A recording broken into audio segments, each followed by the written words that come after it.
Hello and welcome to the Water Road podcast. And this week we're at Brinklow Marina, which is near Rugby in Warwickshire, and we are at the Electrika boat show, which is a boat show that's especially aimed at electric boats.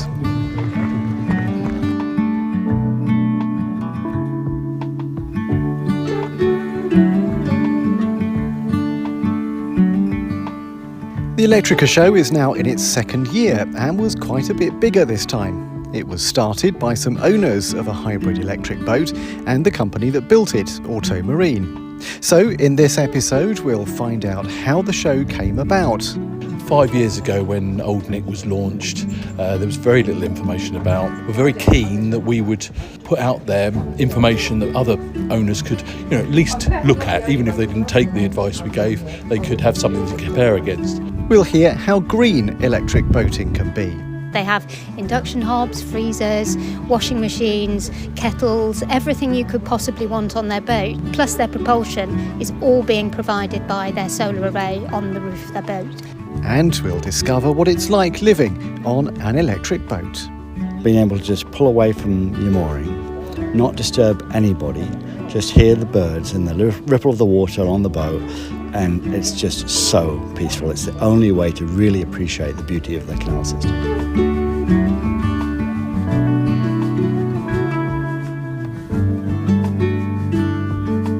So with Paul, and it's your show really, it was your idea, wasn't it? It came out of a conversation one evening with Auto Marine. They were keen to do another event that would promote electric boating, and so Kay and I went away, had a think and thought, well, let's put on a show.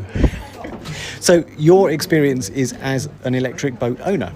Very much so, yes. I mean, 5 years ago when Old Nick was launched, there was very little information about, and we sort of took a lot of advice from Auto Marine, but there was nothing to compare against. And so we were very keen that we would sort of document our journey, as people like to say, and actually try and put out there information that other owners could at least look at. Even if they didn't take the advice we gave, they could have something to compare against. And Electrika is really also an extension of that. It's to try and get an environment where existing owners, potential owners or new owners can come together, they can learn from each other, get to know each other, make friends, and meet the exhibitors and ask questions about equipment, see new boats. So that's really the crux of it.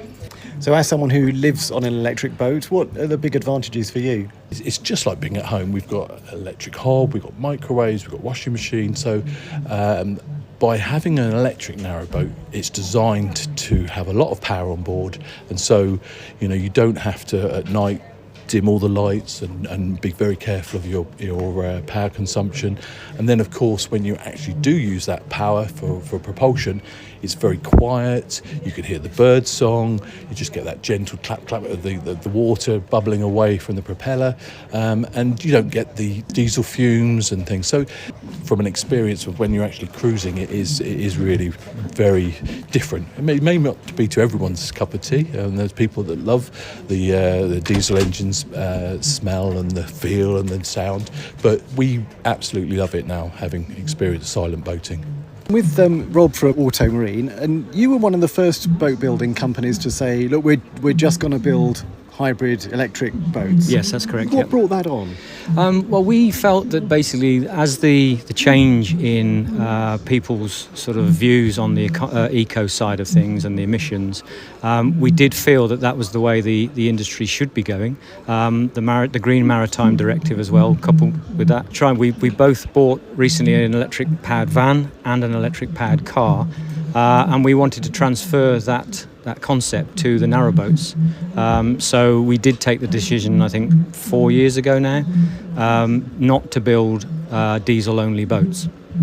Now there are different types of electric boats though. I mean, there are some that are purely electric and then there are the hybrids. So just describe all the different types of electric drive you can have. Okay, so in principle there are three main types of electrically powered boats.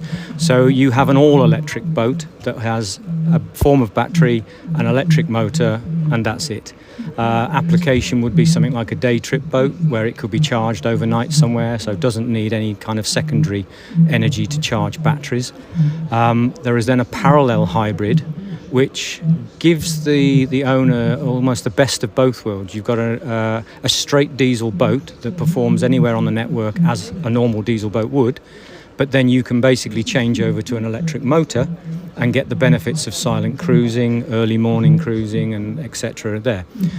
You've then got a series hybrid, which is an electrically driven boat for propulsion, but then has a backup generator, which is a diesel-powered generator for charging the batteries when solar isn't sufficient.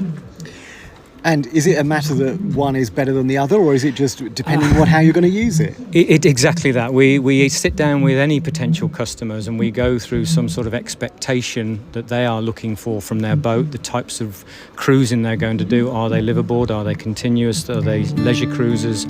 And what sort of waters would they be looking to sort of head on to? So I'm with Ricky from Finesse Boat Builders, and you've been doing electric boats for quite a long time actually, haven't you? Yeah, we've been building since about 2020, seriously building electric boats. In fact, we've only done one diesel boat since then. Prior to that, we did a couple of electric boats in their infancy, 2018 and 2019. And you've sort of developed your own whole system, haven't you? Yes, over the years we've come more towards our own system or collection of products, which we use each and every time. There are lots of good products out there, but not all of them speak exactly the same protocol or language, so you have to be careful to select the right products. So most of it we ended up doing our own system. And you tend to do a series hybrid?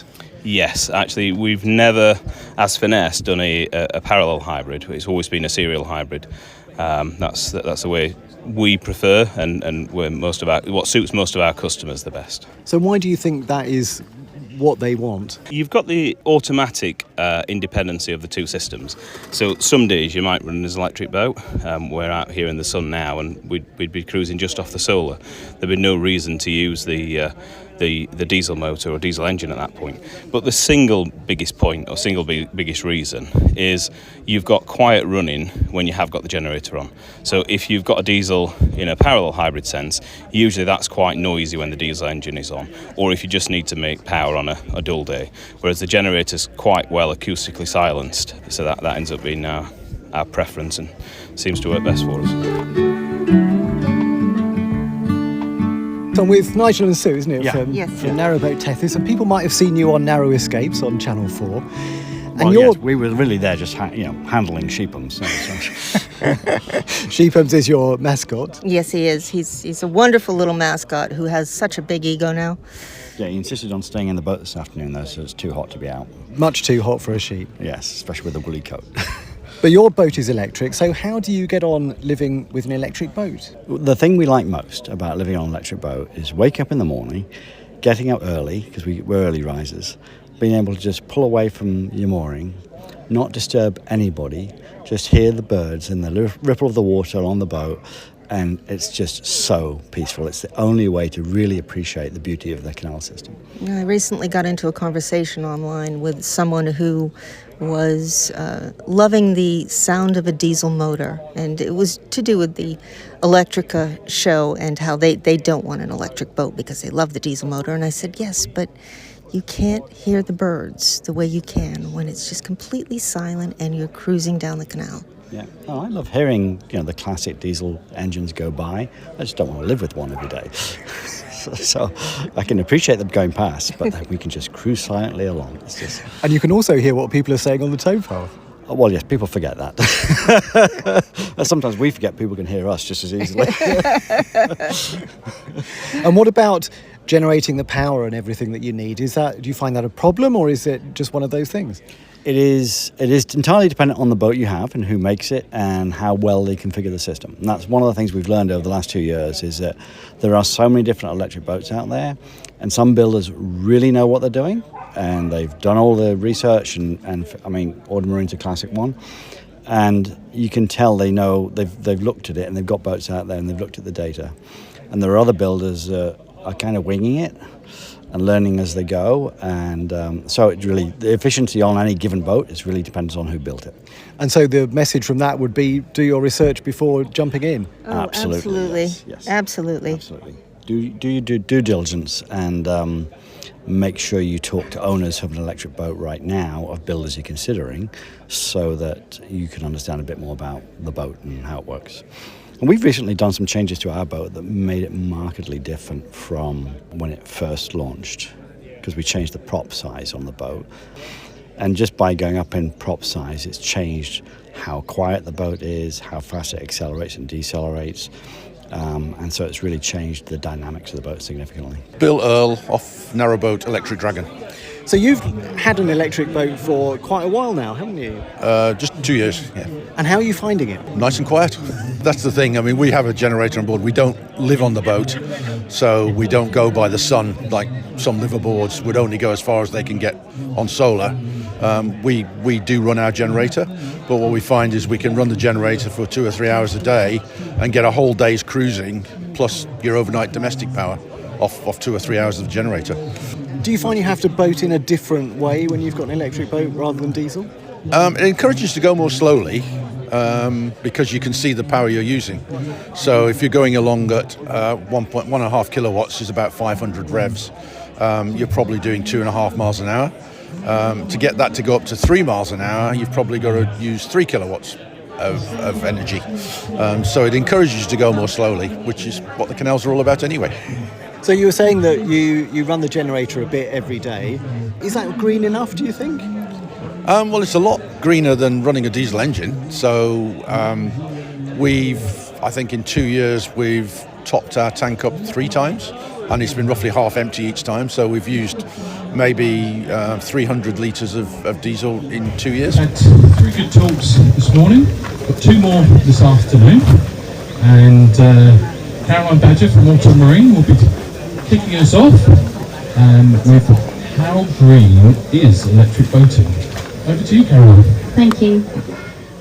Well, really, I wanted So I'm to with speak Caroline to you from about, Auto Marine. You've just done your talk to the show about how green electric boating is. So that's the question. How green is it? Well, as my headline slide said, it really depends how you use your boat, how fast you travel, how efficient your motor is, your propeller, how you run your generator. If you work it hard, it's going to be more efficient. I really wanted to compare emissions from diesel boats to electric boats. And with the calculations that I did in preparation for the talk, worked out that on an average 6-hour cruising day, if you're cruising at about 2.5 miles an hour, you'll generate approximately just over 19 kilograms of carbon dioxide. Compared to an all-electric boat, if it's powered totally by solar energy, then there's 0 emissions, so fully sustainable.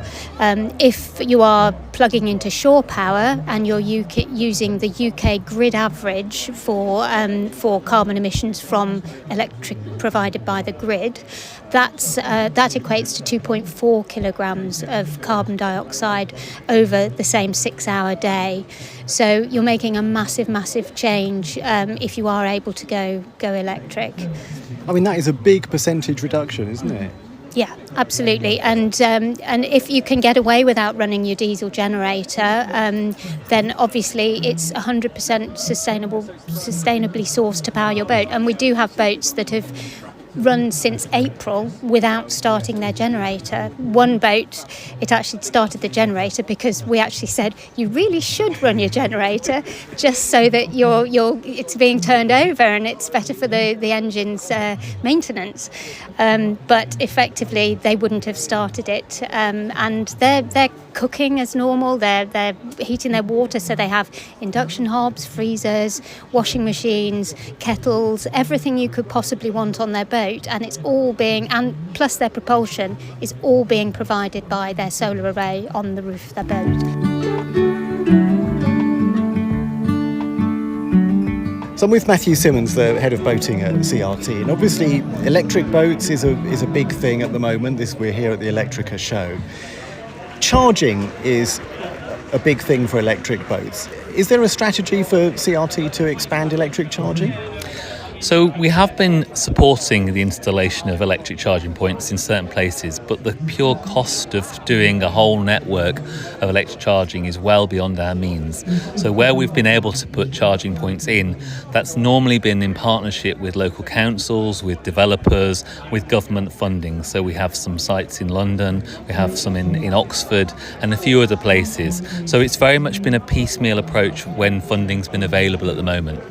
So what's the future of this going forward then? I mean, is there a way you can see that this could be expanded? Well, clearly we're seeing there is a lot of interest in electric boats, as there is in alternative clean boating solutions.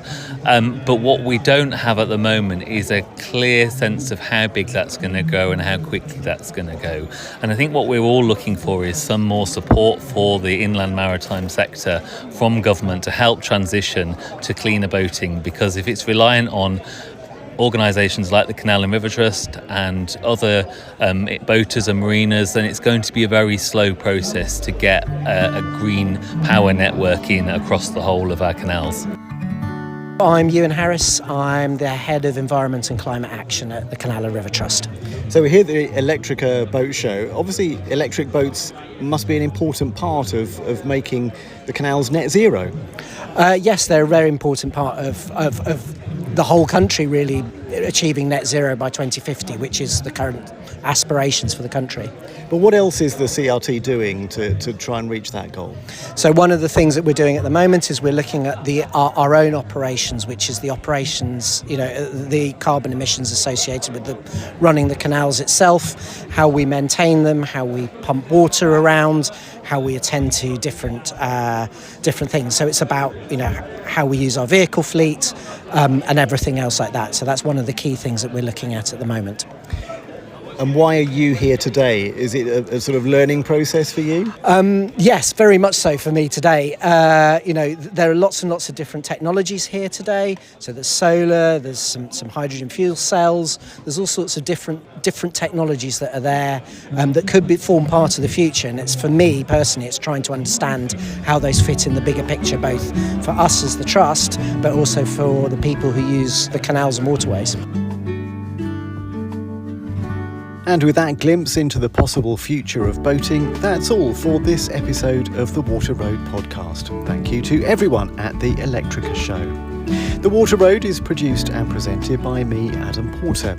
Please follow or subscribe wherever you get your podcasts from. And don't forget that all previous episodes are available to listen to. Also, if you've enjoyed the series so far, please give us a nice review, because it really does help people to find us. Next time we'll be in Beeston in Nottinghamshire, hearing about the heritage centre that's been created in a row of lovely canal-side cottages. It was quite an uphill struggle at times, and thinking, what are we doing? But with our brilliant volunteers, we have got it looking absolutely fabulous. Thank you for listening to The Water Road.